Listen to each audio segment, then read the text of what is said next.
Hey Leute, ich bin's wieder aus dem eiskalten Berlin. Alter, es ist schon wieder kalt geworden, ich fasse es nicht. Allerdings muss ich mich jetzt wirklich mal wieder um ein paar Sachen kümmern, bevor ich wieder nach Australien gehe. Und zwar führt der erste Punkt meiner To-Do-Liste dorthin. Bis gleich.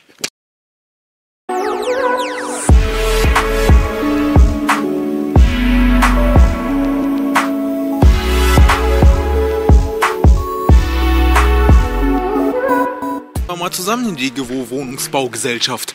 Alles klar. Spy-Modus an. Ich muss in die andere Tür rein. Verdammt nochmal. Ja, wie wäre es denn in den Haupteingang reinzugehen? Aber naja. Ich bin auch ein behinderter Typ, Alter. Naja, bis gleich.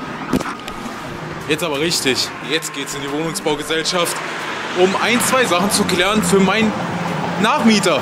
Schauen wir mal.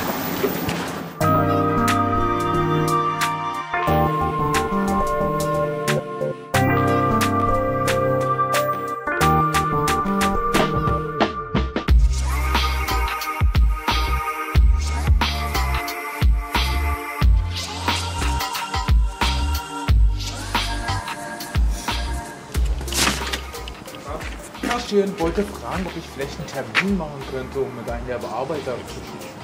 Wir haben keine Bearbeitung. Nee? Ich muss alles hier über die zentrale Kundenberatung machen. Ah, okay. Aber ich sage dir gleich, von da an muss die Mietvertragsnummer bereitlegen. Okay. Und ein bisschen Ausdauer kriegen, weil das ist eine Hotline, da auch ganz Berlin. Okay. Ja, also mal ein bisschen, ein paar Mal versuchen. Okay. Ich hatte den Tag Glück, ich habe abends angerufen, ich bin gleich durchgekommen. Oh ja, gut. Das war dann aber eine kleine Glückssache. Ist dann auch 24/7 oder was? Nee, die haben bis 18 Uhr.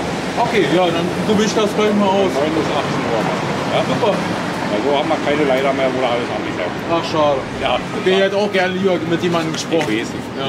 Gerade die ganzen Rentner, die kommen an und sagen, oh, was sollen wir denn machen? Und ja, ich bin auch lieber so persönlich. Ja. Judy, dann vielen Dank. Alles klar. Schönen Tag noch. Ja. Hast du die Nummer bitte? Ja gut, da hat mich die Degewo direkt abgewimmelt. Also direkt mal so, ey, nein, wir machen das nicht mehr persönlich, wir haben keine Bearbeiter mehr, sie dürfen sich nicht mit irgendjemand an den Tisch setzen. Alles klar, Telefonnummer bekommen, dann werde ich mich da gleich mal, wenn ich in der Warmbude angekommen bin, mal, oder wäre meine Bahn, der renne ich jetzt aber auch hinterher, weil ich will ins Warme. Und ja, dann schauen wir mal, ob ich das für mein also quasi gerade mit Bewohner geklärt kriege, dass er meine Wohnung bekommt. Mein Gott, das schaffe ich nicht. Drück mir die Daumen, dass ich die Bahn kriege. Kaum zu Hause angekommen, setze ich mich jetzt an den Hörer und will mal hier die Degewo anrufen. Die zentrale Kundenberatung, um mal rauszufinden, ob ich meinen Kollegen, der jetzt gerade schon bei mir wohnt, auch legal in meine Wohnung reinkriegen kann. Gucken wir mal und rufen die Kollegen mal an. Nach ungefähren, weiß ich nicht, 15 Minuten Wartezeit an der geilen Musik, die es da gab, in der Warteschleife, wirklich geile Fahrstuhlmusik, ging es dann halt auch endlich mal an einen Kundenberater, der mir dann wirklich im Detail erklärt hat, wie ich mit den Kollegen mache, der gerade in meiner Wohnung wohnt. Und ja, die Dame, die Kundenberatungsdame war wirklich echt hilfreich. Sie hat es mir alles im Detail erklärt, hat mir alles aufgeschrieben. Und ja, danach habe ich mich dann auch an den PC geschmissen und das dann mal direkt bearbeitet, ne? Und ja, wünscht mir Glück, was dabei rauskommt. Ja, gute Nachrichten. Also es gibt eigentlich keine Probleme, dass ich meine Wohnung untervermiete. Die einzige Sache ist, ich brauche einen Untermietvertrag. Das mache ich per Maske der Degewo. Und eine Vollmacht, dasselbe. Einfach nur hier Dinge ausfüllen.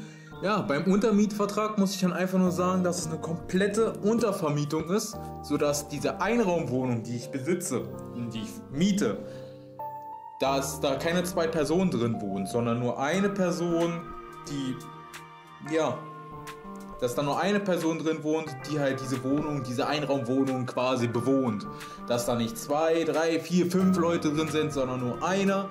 Und die Kontaktdaten muss ich ihm übergeben und dann passt das. Geil. Ich habe gedacht, das ist viel komplizierter und ja, der wird sich freuen und ich habe eine Sorge weniger, sodass alles geklärt. Ich hatte ja Panik, dass meine Wohnung, die ich jetzt schon seit ein paar Monaten illegal untervermiete, dass das für eine längere Reise, dass das ein Problem wird, aber kein Ding, Alter. Das ist wirklich kein Ding. Cool, das freut mich und wünscht mir Glück, dass das hier alles mit den Kontaktformularen reibungslos läuft. Ich werde dann noch in der nächsten Folge euch sagen, wie das lief. Und ja, ansonsten war das von meiner Seite aus und ich wünsche euch einen wunderschönen Feierabend und bitte abonniert mal einfach mal hier da unten, ne? Zeigt mal, dass ihr unabonnierten YouTube-Fuzis auch mein Content mögt. Ansonsten einfach Kommentare reinschreiben und sagen, was euch nicht gefällt und ich werde mein Bestes geben, dass das besser wird. Versprochen. Adios!